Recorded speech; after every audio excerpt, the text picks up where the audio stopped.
What's crackin', pimps, and welcome to episode 3 of the Mac Daddy Seminar. Now, obviously, if you are watching this on YouTube, you can tell that we're doing something a little bit different here. We are now showing a video podcast along with the podcast on Anchor as well as Spotify. Like I said before, I've said it in both of the previous episodes, and if you've watched or listened to any of the previous episodes of the podcast, I kind of got ahead of myself, didn't really know what I was doing, but I wanted to kind of try it out, and it did okay, but I really wanted to kind of bring it mainstream with making it available across multiple platforms. Excuse me. So yeah, this is episode 3.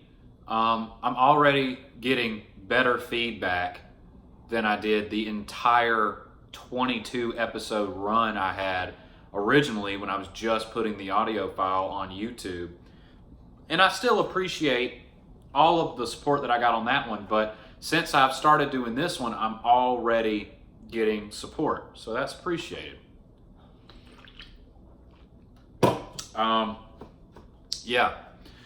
So those of you that know me personally are probably like, well, how are you recording this in your house right now? Where's your wife and your daughter? They're not here. They're actually in Alabama right now, going to a wedding. And I was supposed to go, but we got like a major tropical thunderstorm warning, basically. And it's still going to be raining at the wedding, but if we had gone, I have to go to work on Monday morning, so if we had gone, I would have had to come back on Sunday, whereas if I just stay here, you know what I'm saying? I can hang out, and she can stay until the weather looks better. So it kind of works out for everybody, because your boy has got the house to himself. I've been walking around here all day acting a damn fool. Singing, running around, playing with the dog, drinking this Arizona green tea. Look, if Arizona sponsors me, I'll wear a shirt that looks like this every day of my life. So y'all let them know. Your boy's been drinking green tea since 2002. It's delicious.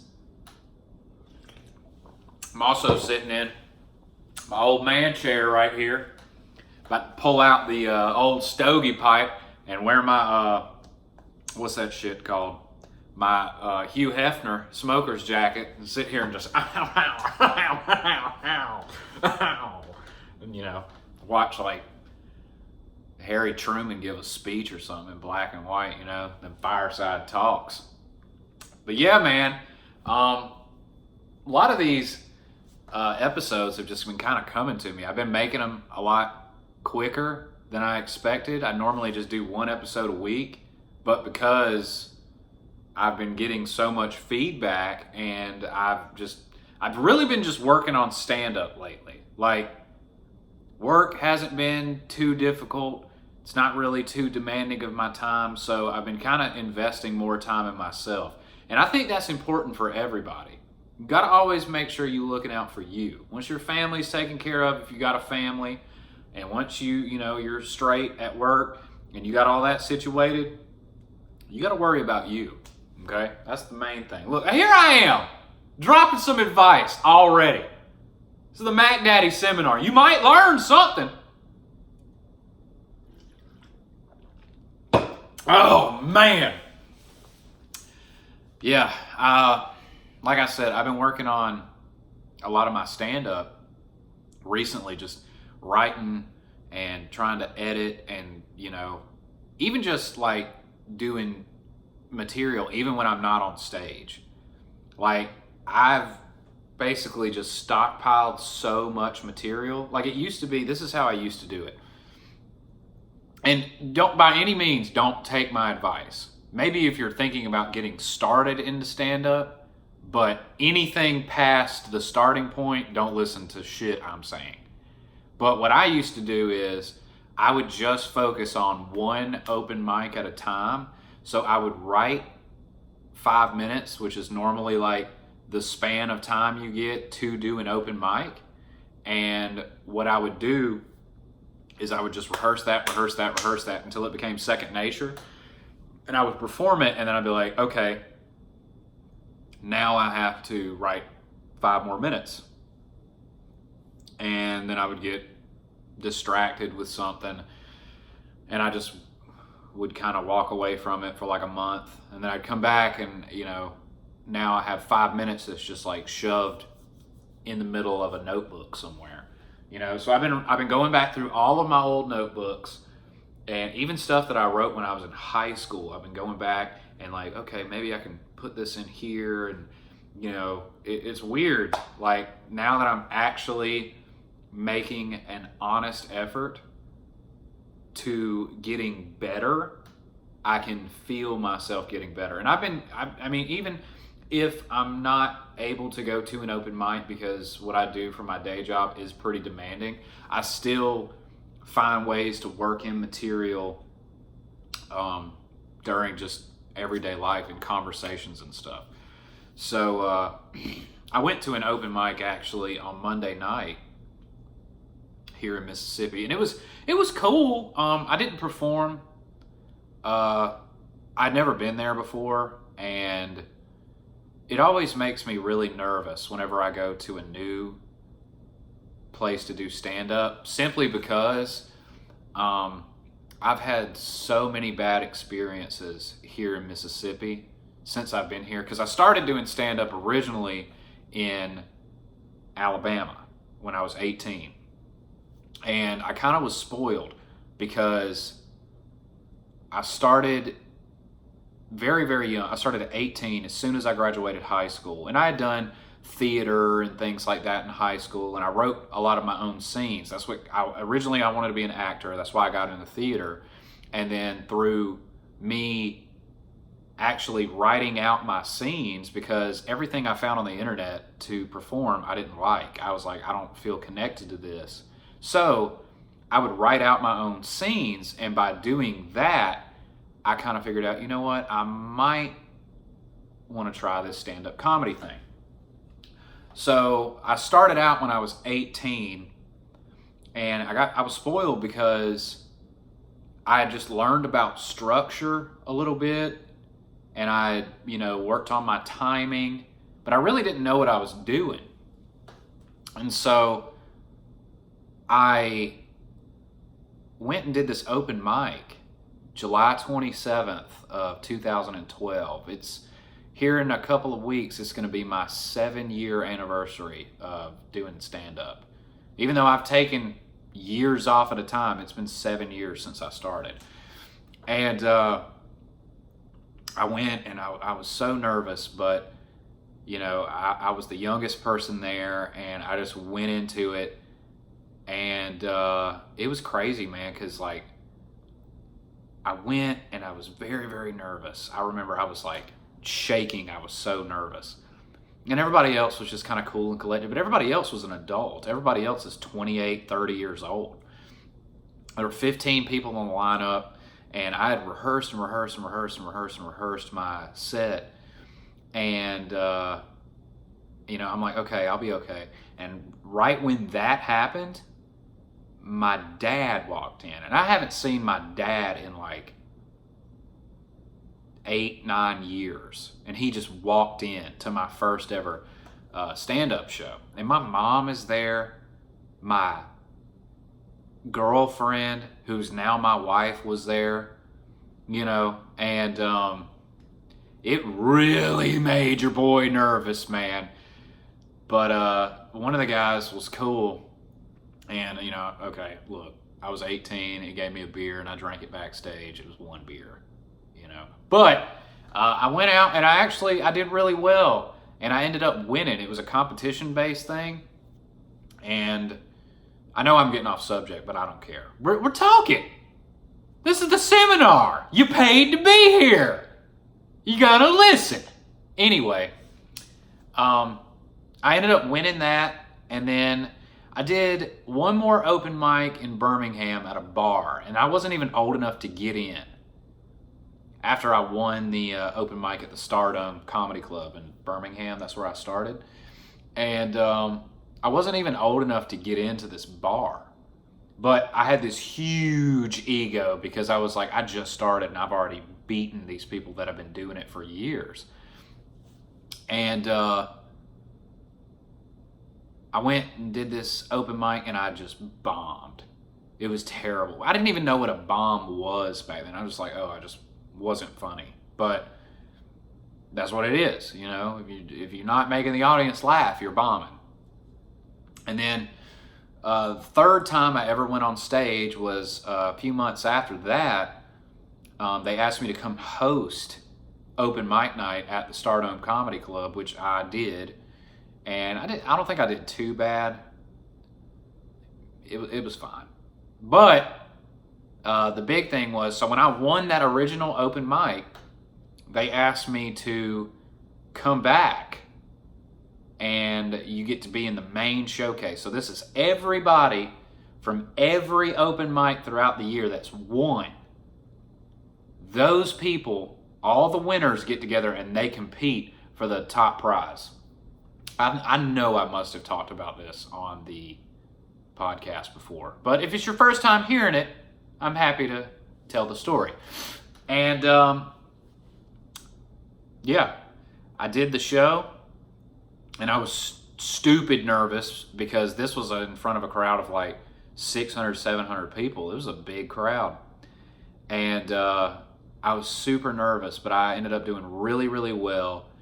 If you want to watch the video from that performance, it's down at the very bottom of my videos. The first open mic I ever did is at the very bottom, and I think it's labeled my first open mic. And then the one that I did on the big stage, it was like 18-year-old comedian, very funny. You know, I'm trying to get some views on these videos. So if you want to watch that performance, it's down at the bottom. And pretty much after that, I don't know. I took like a 4-year break. I had a lot of like soul searching to do and figure out what I was going to do. And I won't get into all of that because I'll spend the whole episode explaining all of that. If you know me personally, you know what happened. But long story short, I thought about getting back into stand-up right before my daughter was born. And ever since then, you know, it's been pretty difficult because I have obligations. I have a family to take care of. And, you know, I'm saying this modestly, but I know I have been taking good care of them. And, you know, I'm really starting to focus on it again. And I feel like I'm doing okay. I did an open mic in January here in Mississippi. This was the whole point of what I was trying to get to. I'm sorry, okay? I have ADHD. This is what's going on up here. So I might be telling you one quick little thing, and now we're already 15 minutes into an episode because I'm telling you the story of my life. But you know what? That's what we're doing. And the whole point of what I was talking about was I went to this open mic on Monday, and I've been to a couple of these open mics here in Mississippi. I've done comedy shows in New Orleans. I've done comedy shows in Mississippi. I've done comedy shows in Alabama, of course. And I've done one comedy show in California when I took a trip out there not too long ago. But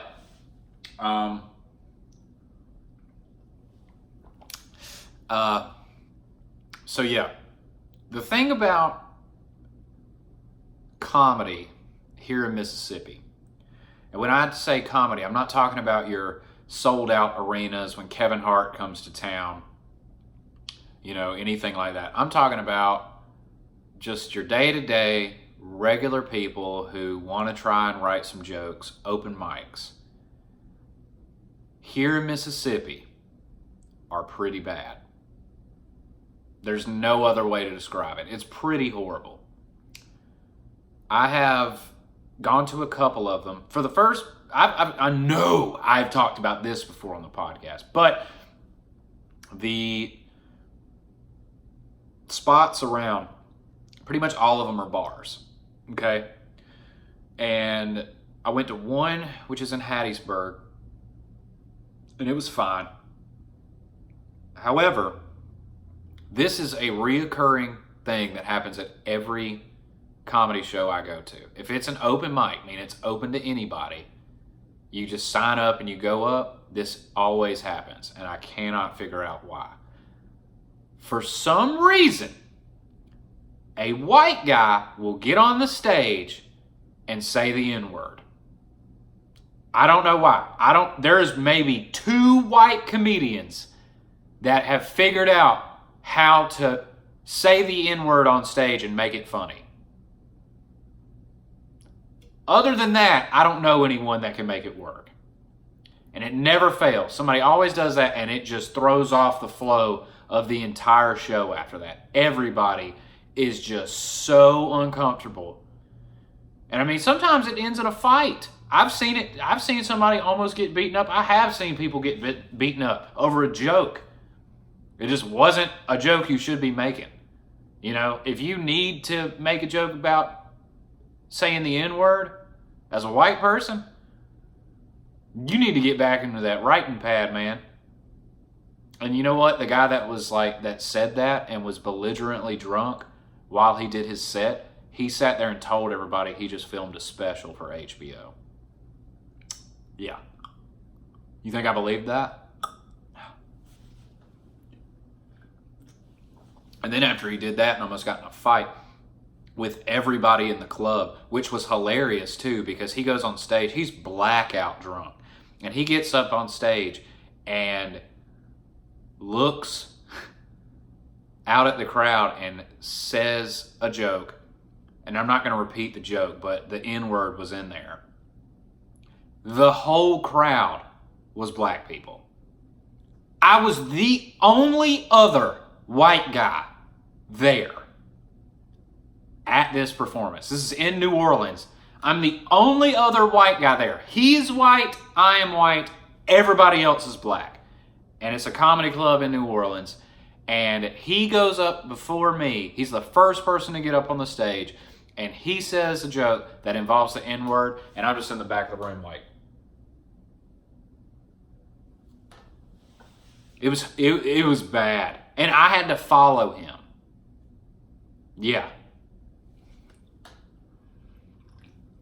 You deal with that type of stuff. You have, sometimes you go, they're almost all of them are way too late. Look, I know that I have to get up early for my job. Not everybody else has to get up so early for their job. But those of us that have to get up early, I can't come and do an open mic that's 45 minutes away at 10 p.m. Not when I have to wake up at 4:45 the next morning, 5. I need more sleep than that. So, if it's that late, chances are I'm not going to be able to make it to something like that. I've been talking for almost 20 minutes about comedy. I'm going to wrap this up. You know what? This is probably going to be a long episode. Whatever. So yeah, you'll go to these and it's 10 o'clock at night and there's like 6 people there. And, I usually reach out to everybody that if I'm going to go do an open mic, I look for them on Google or I look for them on Facebook where people have set them up. And so I know at least one person there when I get there. But sometimes I walk in and it's like, I don't know anybody. But this one occasion, I go to this place and, this guy walks up to me and there's not a lot of people there. And I'm thinking they're not even going to do the open mic. So I just figured I'm about to leave. He's like, hey, man, how about you get up there and do like 5 minutes for me? And I was like, are we still doing the show? He's like, oh yeah, I'm going to go up. He's drunk as hell. Everybody there is smoking weed or drinking or something like that. And I'm just sitting there, in my bottle of water, just, I just want to come do some stand up. That's all. And I'm not trying to make friends. I'm just here to work out some new jokes and go on my merry way. Get back in the car and leave. That's the only reason I'm here. But I told him, yeah, I'll get up. And I went up, and it was fine. Even for just a couple of people, it was still decent. And as soon as we were done, the guy was like, hey, man, you mind giving me a ride to the gas station? Now, normally, and I'll never do this again, but normally I would say no to that. But he was a very nice guy, and I didn't see him smoking any weed or anything. I just knew he had a little bit to drink. And I was like, yeah, man, I'll take you to the gas station. Because he told me somebody was going to meet him there, thinking that somebody is coming to pick him up. Well, we get in the car. The gas station is not even a mile down the road. And we get there, and I'm like, all right, man, is your buddy here? He's like, yeah, man, he's going to be here in a second. Hey, are you cool with him getting in your car? And I'm like, why would he get in my car? He's like, all right, man, well, I'm just going to be honest with you. This dude's, he's going to sell me a little bit of Coke tonight. Do you want some? And I'm like, I offered to give you a ride to the gas station. This is the first time you've ever met me, and you are asking me, can somebody sit in the back seat and sell rock cocaine in the back of my car? Because the answer is no. I was like, hey man, you got to get out. That was it. Hey man, are you cool with me buying some Coke in your car? Hey man, you got to get out. Like right now. I'm not messing around. Get out. And he got out. And I put it in reverse and I took off. That's it. Didn't go back there. I might go back and do open mic there, but I don't think that guy's going to bother me about that. He'll probably apologize, honestly. I always try to see the goodness in people, So, one of the reasons, I went and did this show on Monday night, or I went and watched this show, and I just wanted to scope it out and see how it would go. And it went well. I was actually very impressed. It's a very good place. I actually kind of was like kicking myself afterwards because I was like, I should have gone up. But I just kind of wanted to watch because, at the end of the day, I'm a fan, and I like to watch sometimes and not feel the pressure of, going up. So let the other guys do their thing,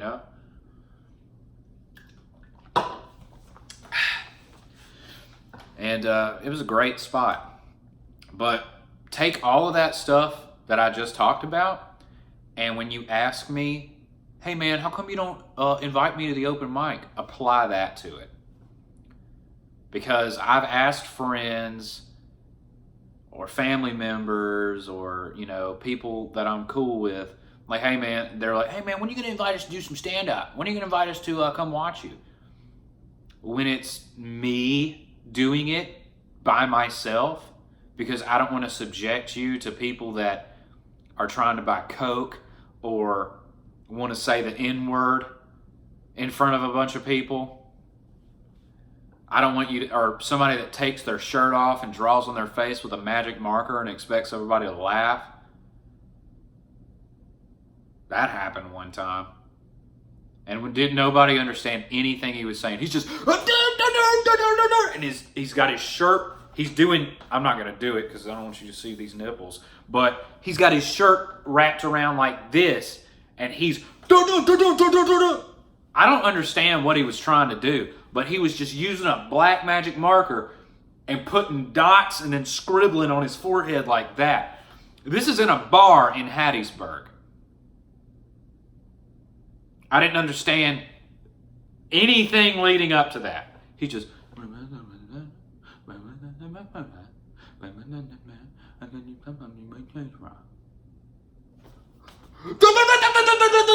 And everybody was like... A couple people like... And that was their laugh. But... God... I'm just standing there. I'm just like... And I asked somebody to come with me.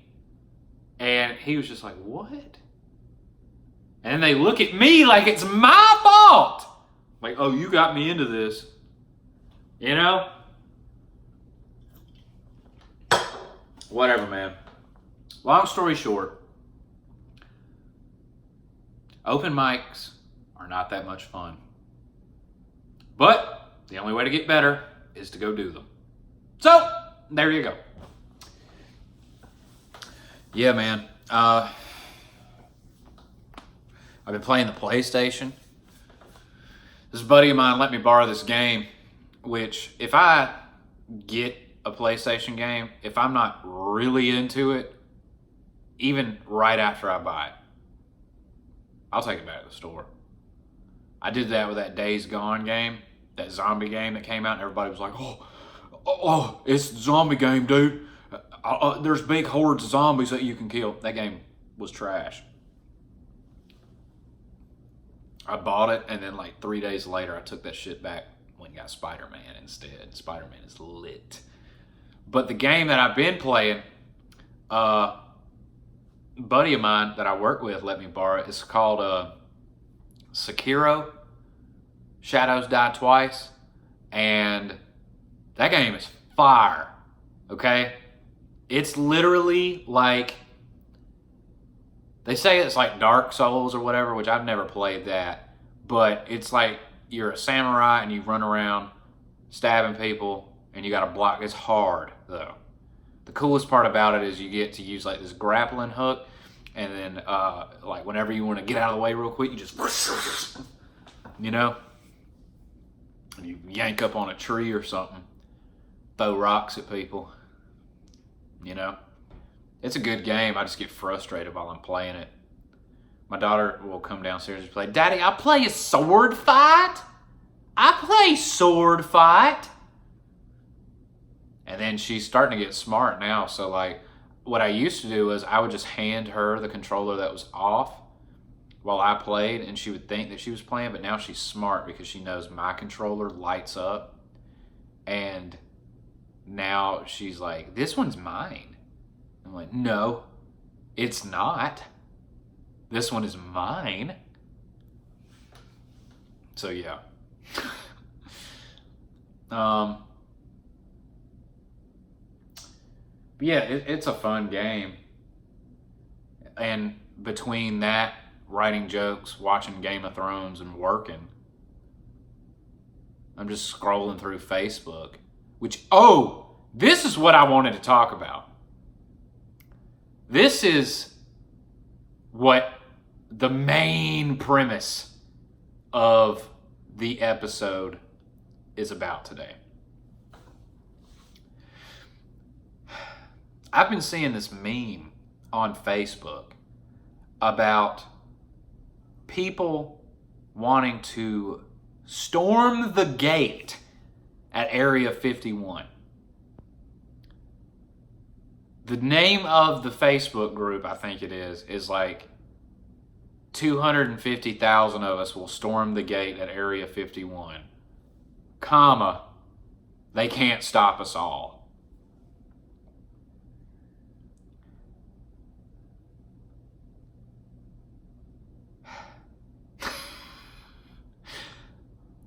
I know it's a joke, but I don't think everybody knows it's a joke.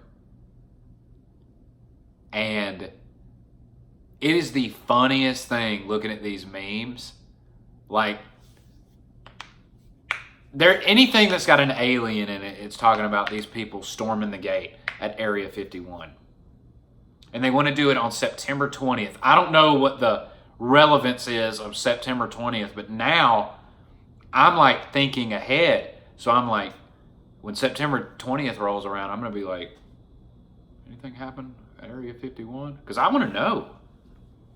I am going to be headed out to California around that time frame. I may veer right, be part of the movement, you know? I might go storm the gate at Area 51 because I want to know, what do they got in there? What are they trying to hide, man? Like, I feel like if they had an alien, why wouldn't they just tell us? I feel like we could handle it, you know? Like, I wouldn't care. If they came on the TV right now and they were like, breaking news, aliens are real, I'd be like, and I'd keep on scrolling and I'd see what else was on. But as far as like panicking, freaking out, packing on my, like, if they're not attacking, what are we worried about? If we've been studying them, because what, Area 51's been around since like what, 1904? It's supposed to be an Air Force base or something. Okay, obviously it's not 1904, but you get what I'm saying. It's been around for forever. And nobody knows what's inside, and the people that do are like sworn to secrecy. What is in there? You know what? I'm going to storm the gate. What if I'm the only one that gets in? What if I go to Nevada on September 19th, I stay in Motel 6, and I get up. They're supposed to do it at like 3 a.m. I get up at like 8 p.m. that night. I go have a nice hearty meal, and then I go out to the desert, and there's going to be a bunch of people standing around with like guts hanging out and, you know, Dungeons and Dragons shirts, or, you know, their Naruto headbands and stuff like that. Pretty much everybody that's at a comedy open mic. And we're all just going to stand around and wait till like 3 o'clock in the morning.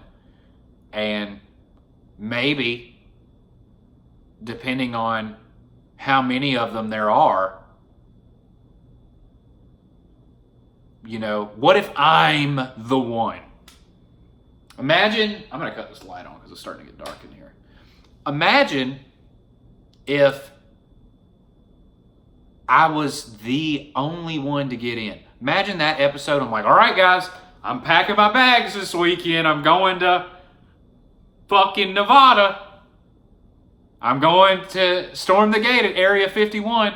And then y'all watch CNN, and you're like, they're like, today, one man, part of the storming the gate at Area 51, actually made it through the barrier today. His name is Taylor Dunn. And they just show me being drug out of there by like 19 police officers, the SWAT team. I got a blindfold on my face, and they're putting me in the back of a van. And then like 2 weeks later, I come back, and I'm like bone thin. My face is all sunken in, and I got real dark circles under my eyes. You think I could? I want to know. Y'all message me in the inbox and let me know if you think I would survive if they like tried to break me. I'd be like, what did you see in there? Oh, I didn't see nothing. Because what if I do see some stuff and they try to brainwash me into saying, oh, I didn't see no aliens or nothing like that. And then I'm coming back and I'm doing the podcast. I'm like, you know, and then all of a sudden I like, and I'm like, they have aliens in there. And I show you my phone, and I'm like, here they go. I took a bunch of pictures. I posed with a couple of them. I was like, you know, my God. Anyway, have you ever seen that movie Signs with Mel Gibson? It came out in like 2001. I watched that movie, and I'd never been afraid of aliens before. Even like the Sigourney Weaver aliens. I wasn't afraid of those. I was like, oh, that thing's gross looking, but it didn't scare me. And then I watched that movie and didn't sleep for like 4 years. We watched that movie. I was like 7 years old, and we moved from the city in Alabama, which is like kind of hard to believe that there are cities there. But the populated part of town, we lived in a trailer park out there, and then we moved from there to the country. And guess what the first movie we watched when we got to the country was? Guess. It was Signs. Now I go from streets being lit up, cars going by, people outside talking, to dead silence, woods. In a big open field. We watched that movie, and everything was cool until I saw that scene with those kids at that birthday party. That's what got me. Was that them kids at that Mexican birthday party. If you've never seen Signs, you need to watch it this weekend. Because that scene at that birthday party pretty much shaped my entire existence. All those kids are like, ayúdame, Sara Pigrindo. I don't know how to speak Spanish, but, you know. They're all at this birthday party, and they're screaming, running around, and Joaquin Phoenix is sitting in the closet, you know, watching it like, out of the way, kids, vámonos. And the kids are at the birthday party, and they're shooting down this long hallway, and one of them aliens walks through the screen like that. He's over in they're showing you that they know how to use camouflage, so that's why they can't hardly ever see him. And if you rewatch it, you can see it kind of like right there next to the bushes, like this. And then he just kind of stands up and goes, and walks through the screen. And I remember seeing that when I was 7 years old, white as a ghost, like, you know? And man, that scared the life out of me. My mom, after we watched that movie, I'm sure I was sitting there and I'd shit down both legs because it scared me so bad. And my mom was like, I'll give you $100 if you'll walk down to the end of the driveway and touch the mailbox. And I said no. At 7 years old, I refused to walk down. It was maybe 100 feet because our house was up on the hill. It was like 100 feet down our driveway to the main road. And there were no trees or anything like that. It was just pretty much open. And I was like, nope, not worth it. I don't even know if I'd do that now. After I watch something like really, really scary. I'm a bitch. I am not messing with nothing scary. If I can watch something and it's scary, I'm a grown man, and I don't have any problem admitting it. It is what it is, you know? Yeah, man. That movie, I might watch it tomorrow during the day. Since I'm here at the house pretty much all weekend by myself, I've been thinking like, what can I do? Well, I guess I could shoot a podcast, or, you know, I guess I can clean up or do this, or, you know, I guess I could. But there's supposed to be like a tropical cyclone, so I'll probably, if I do end up watching Signs, the power will go out and it'll be black dark at night, and I'll be scared. Won't be able to sleep, and it's going to be hot because it's Mississippi and it's 900 million degrees. I don't know. But it is what it is. So like I said earlier in the podcast, I've been getting a lot more feedback from people And a lot of people have been messaging me, and I tell everybody, send me messages, send me things you'd like for me to talk about, because, sometimes I run out of stuff to talk about, believe it or not, and I want to keep this thing going. I want to make longer episodes like today, and I just want to keep this thing going as long as possible. So send me questions or any type of, anything that you guys want to hear. If you have something, like, for example, the reason I bring this up, I got a message that I liked, and is this guy that I used to work with. I won't say his last name, but his first name is Trey. And this guy was cool when I worked with him, super cool guy. And he was like, hey man, really like the podcast, I like what you're doing. I know you said something about, and I'm just ad-libbing here, I don't remember all of what it says, but basically he said, who are your top 5 favorite comedians? And I was like, oh, that's actually a good point. So today I kind of walked around and I thought about it, and I kind of wrote some of it down. And so to answer your question, Trey, my top 5 comedians, living or dead, of all time. And this is just me. This is just opinion-based, because at the end of the day, what you think is funny and what I think is funny might be 2 completely different things. But based off of what I like and who I think can teach comics the most, my top 5 living or dead comedians are, number 5 would be Robin Williams, because Robin Williams was not only a very, very funny stand-up comedian, which a lot of people don't even know that he did stand-up. Go on YouTube and look it up. He has stand-up comedy specials. I think the last one he did was in like 2002 or something like that, and it's funny. And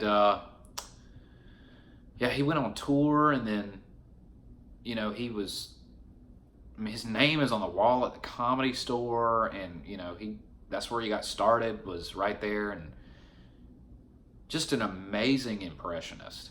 Absolutely. I mean, if you've ever watched Mrs. Doubtfire, that's really all you need to see, is that. And not only, in just comedy too, and he was such a talented actor, like just revered in Hollywood for who he was, and he won an Oscar for Good Will Hunting. He was a phenomenal actor. And honestly, it was just his ability to be funny at the drop of a hat. If you watch any of his interviews or any of his, award acceptance speeches, he's just funny, just like that. No preparation, just right off the top of his head. And when he passed away, I took it kind of hard. It was really sad, because I don't mean to get all morbid here, but it was sad to see that he took his own life. But sometimes that's the truth of the people that like to make everybody laugh, or those are the ones that hurt the most inside. So not trying to make everybody start crying and stuff, R.I.P. Robin Williams. But to continue on the list, my number 4 spot would go to Jim Carrey.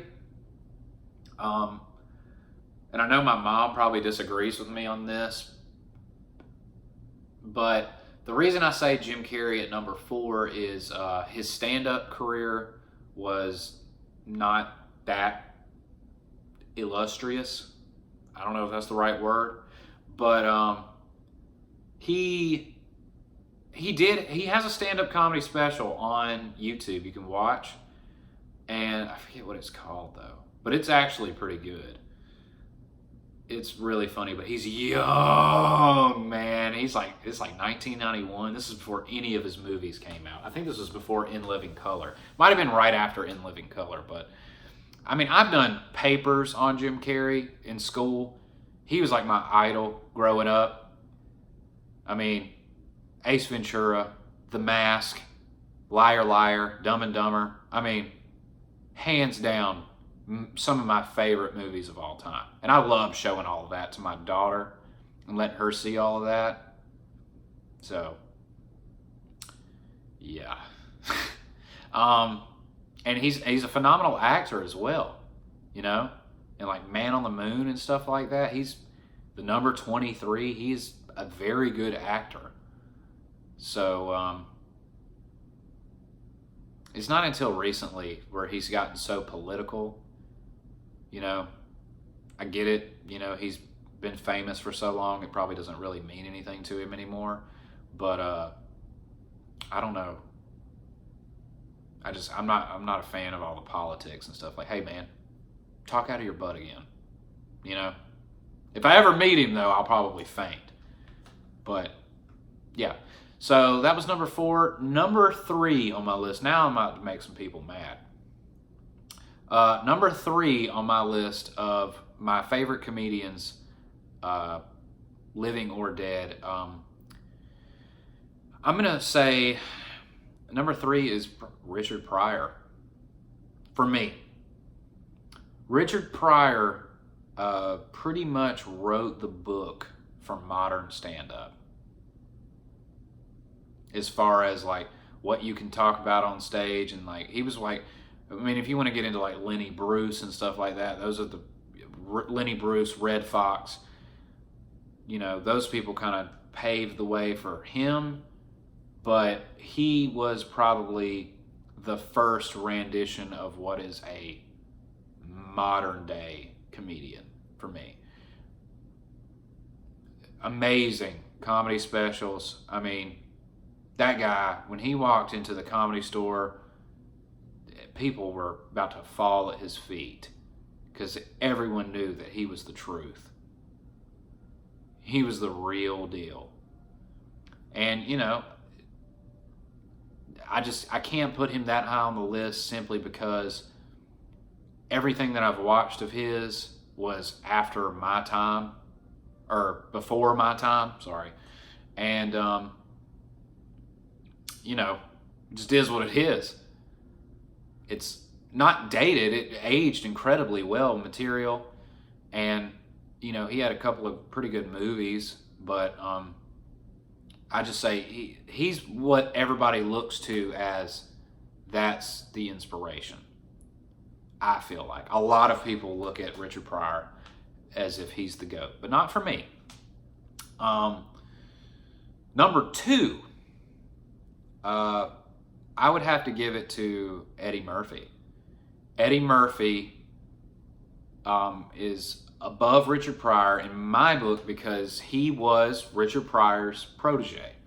He was his mentee. Richard Pryor was Eddie Murphy's mentor. So he taught Eddie from a very young age, like early, like 19, 20, 21. Eddie was doing club work and even going on tour as a like rock star arena, sellout arenas comedian. I mean, just watch Delirious. I think he's like, what, 21, 22? Somebody correct me if I'm wrong, but yeah, he's like 21, 22 in those specials. And they're fantastic. I mean, just absolutely just murdering the room. He ain't scared. Just kaboom, and he's just out the gate with some of the funniest material to ever hear. All of the big comedians right now say when like Eddie Murphy puts fear in their heart. And I wish Eddie would come back and do stand-up again. So bad. They've hinted at it on like Jimmy Kimmel and stuff like that. But I don't know. Such a big, huge Eddie Murphy fan. Eddie Murphy is one of my favorites. And some of the funniest movies, too. Nutty Professor. There's a lots of other ones. Beverly Hills Cop. Eddie Murphy was the man in the 80s. He was the throne holder in the 80s by a long shot. He was the Kevin Hart of the 80s. And I know, before any of you say anything, Kevin Hart is not on this list. I I'm not knocking Kevin Hart. I respect his craft, but he's just class clown funny to me, man. Some of his older specials, he had some really good material, but to me, Kevin Hart doesn't fall in on this list. My personal opinion. But yeah, Eddie Murphy was the man. Some honorable mentions before we get to number one. Louis C.K., one of my favorites. Unfortunately, he had a lot of bad press come out about him a couple of years ago, but I really hope he works through it and gets back to, doing his thing, because I'd like to, watch more Louis C.K.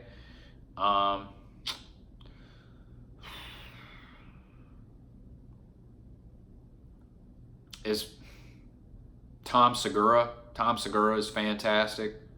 Love all of his stuff. Chris D'Elia. I don't put them in the top 5, but these are some of my favorites right now that I watch. Joey Diaz, okay? Joey Diaz, probably one of the most influential people on giving young comics advice, in my opinion. I listen to Joey Diaz podcast all the time because all he talks about is the business of comedy.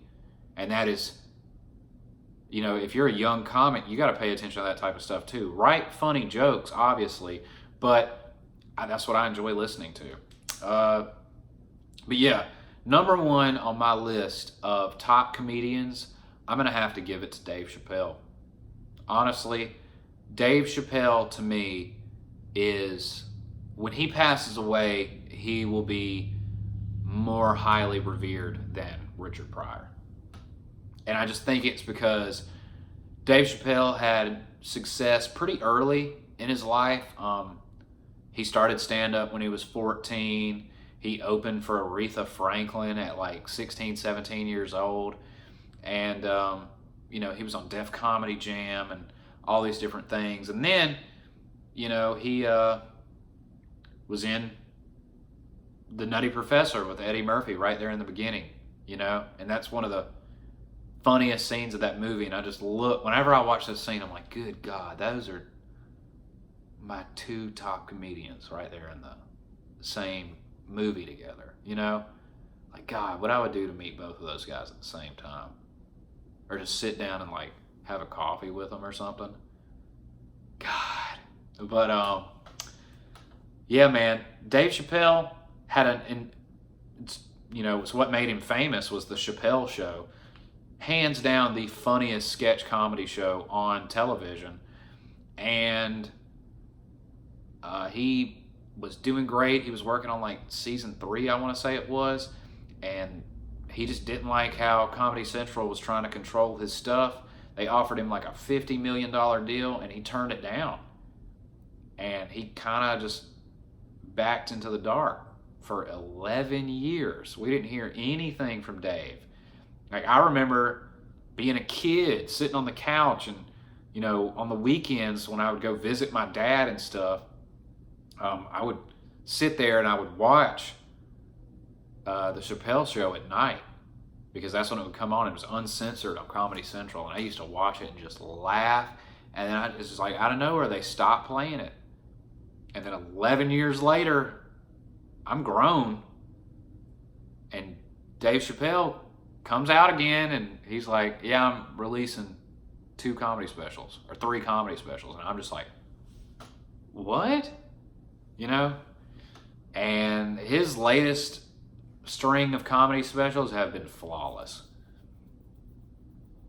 He looks so comfortable on stage, and to me, he is the person to study, because that, to me, is mastery level of the craft of stand-up.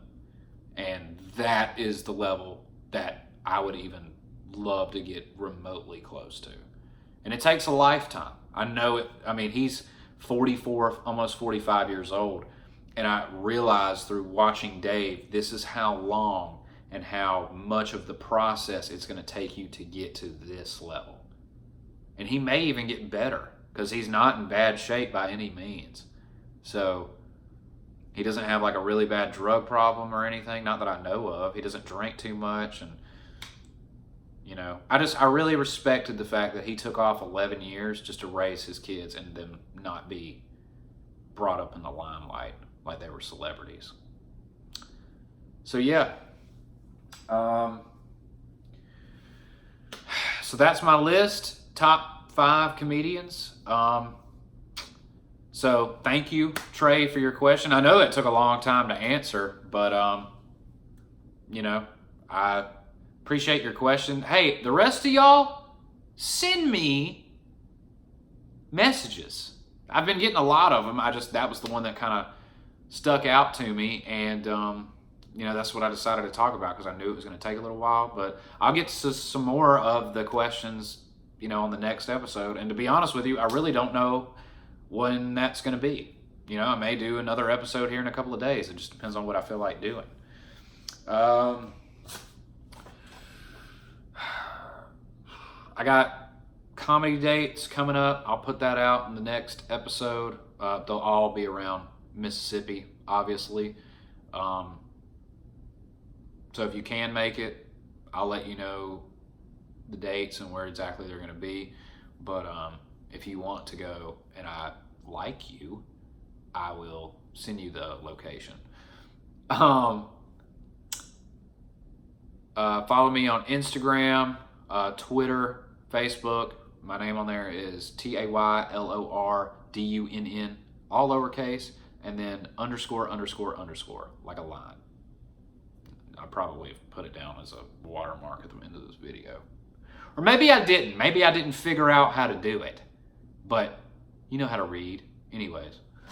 So yeah, I appreciate you guys listening.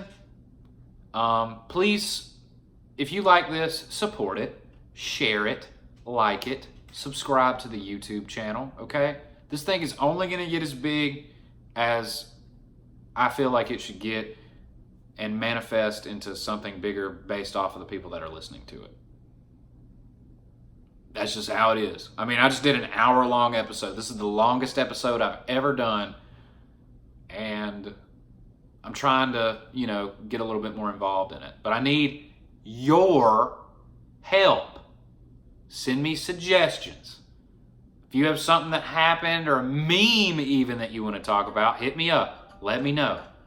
And we'll get it cracking, Jack. You know what I'm saying? So yeah, I appreciate you guys listening. Please subscribe to the YouTube channel. Leave a like. Share this on Facebook or a clip that you like on Instagram. I appreciate it all. And once again, I will see you guys next week.